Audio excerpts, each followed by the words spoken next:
राष्ट्र सर्वप्रथम राष्ट्र सर्वप्रथम राष्ट्र सर्वप्रथम राष्ट्र सर्वप्रथम। दिल्ली के मुख्यमंत्री अरविंद केजरीवाल ने गर्मी के महीने के दौरान वायु प्रदूषण से निपटने के लिए सोमवार को लॉन्च किया समर एक्शन प्लान। इसमें धूल प्रदूषण को नियंत्रित करने पर ध्यान केंद्रित किया गया है।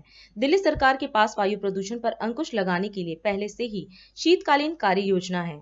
प्रदूषण से निपटने के लिए सरकार ने सड़क की यांत्रिक सफाई करने वाली 84 मशीन, पानी का छिड़काव करने वाली 609 मशीन और 185 सचल एंटी स्मॉग गन खरीदी हैं। इसके अलावा स्थिति को और बेहतर बनाने के लिए सड़क की यांत्रिक सफाई करने वाली 70 एकीकृत मशीन और पानी का छिड़काव करने वाली 250 एकीकृत मशीनें भी खरीदी जा रही हैं।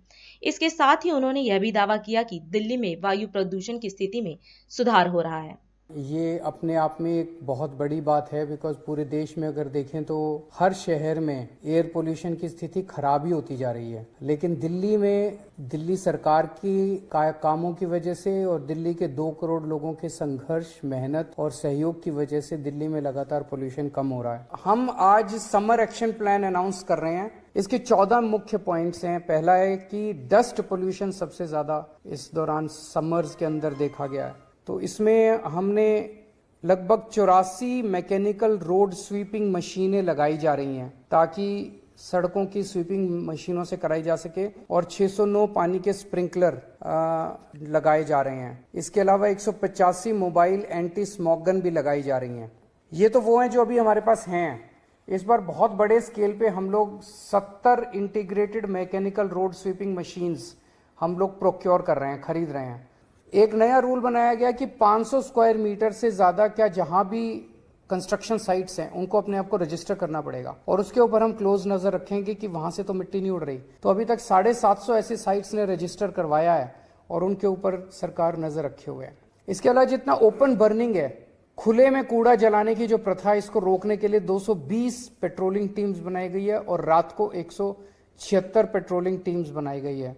इंडस्ट्रियल पोल्यूशन, वो आप लोग जानते हैं कि जितनी भी इंडस्ट्रियल रजिस्टर्ड यूनिट्स है उसमें पीएनजी यूज हो रहा है, लेकिन इंडस्ट्रियल एरियाज के अंदर अवैध रूप से कचरा डंप किया जाता है। उसको रोकने के लिए डीपीसीसी और डीएसआईडीसी की 33 टीम्स बनाई गई हैं जो कि यहाँ पे इसको रोकने की कोशिश करेंगी। इसके अलावा इंडस्ट्रियल वेस्ट मैनेजमेंट के लिए पूरी योजना तैयार की जा रही है कि उनका कलेक्शन और इनका डिस्पोजल जो है वो साइंटिफिक रूप से किया जा सके। सॉलिड वेस्ट मैनेजमेंट, अब एमसीडी में भी आम आदमी पार्टी की सरकार है, एमसीडी के साथ मिलके दिल्ली के पूरे सॉलिड वेस्ट मैनेजमेंट को ठीक करने की प्रक्रिया तैयार की जा रही है। रियल टाइम अपोर्शनमेंट स्टडी जो है वो आप लोग जानते हैं कि उसकी मदद से हम एग्जैक्ट लोकेशंस पता करने की कोशिश कर रहे हैं। मोबाइल एयर लैब जो है वो हम जो 13 हॉटस्पॉट्स हैं वहां एक हॉटस्पॉट पे मोबाइल एयर लैब ले जाएंगे और वहां का डेटा इकट्ठा करके 15 मई को दिल्ली सचिवालय के अंदर एक मीटिंग होगी सारे डेटा को स्टडी करके एग्जैक्ट लोकेशंस आइडेंटिफाई करने के लिए। इस साल ग्रीन कवर बढ़ाने के लिए 52 लाख पौधे लगाने का टारगेट है, जिसमें 42 लाख पौधे समर के दौरान ही लगाए जाएंगे और इनमें से 4 लाख पौधे जो हैं वो फ्री में बांटे जाएंगे लोगों को। जैसा आप लोग जानते हैं कि जल बोर्ड के साथ मिलकर बहुत सारे बड़े लेवल पे दिल्ली को सिटी ऑफ लेक्स बनाने का, बहुत सारी झीलों का भी, आर्टिफिशियल लेक्स भी हैं, जो ऐसी लेक्स हैं जो डेड हो गई हैं उनको भी विकसित किया जा रहा है। पार्कों को विकास करने के लिए अब एनडीएमसी और एमसीडी दोनों के साथ मिलके मैंने उनको टारगेट तो दिया है कि कम से कम आधे एकड़ से ज्यादा के जितने पार्क हैं वो सारे पार्कों का विकास, ऐसे लगभग 3,500 पार्क हैं, उनका विकास कम से कम दिसंबर तक कंप्लीट कर लिया जाए और बाकी टोटल 16,000 पार्क एमसीडी के वो हम कोशिश करेंगे अगले साल मार्च अप्रैल तक सारे डेवलप हो जाएं। तो आसपास के सारे पड़ोसी राज्यों के साथ भी हम लगातार इंटरेक्शन करते रहते हैं कि उनके जो व्हीकल्स आ रहे हैं वो सीएनजी हों, ईंटों के भट्ठों से जो प्रदूषण आता है उसमें कमी हो, आसपास के दिल्ली के आसपास के जो थर्मल पावर प्लांट हैं उसमें प्रदूषण में नियंत्रण हो, जो दिल्ली के ट्रक नहीं है वो दिल्ली के बाहर से निकले। इन सब चीज़ों के ऊपर पड़ोसी राज्यों से हम लोग संपर्क में रहते हैं। इतनी क्लोज निगरानी रखने की वजह से ही दिल्ली की आबो हवा में इम्प्रूवमेंट हो रहा है।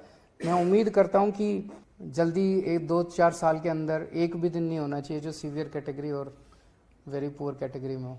और अधिक खबरों के लिए आप हमारे YouTube चैनल दैनिक इंडिया दर्पण को अभी सब्सक्राइब करें और नोटिफिकेशन के लिए बेल आइकन को प्रेस करना ना भूलें।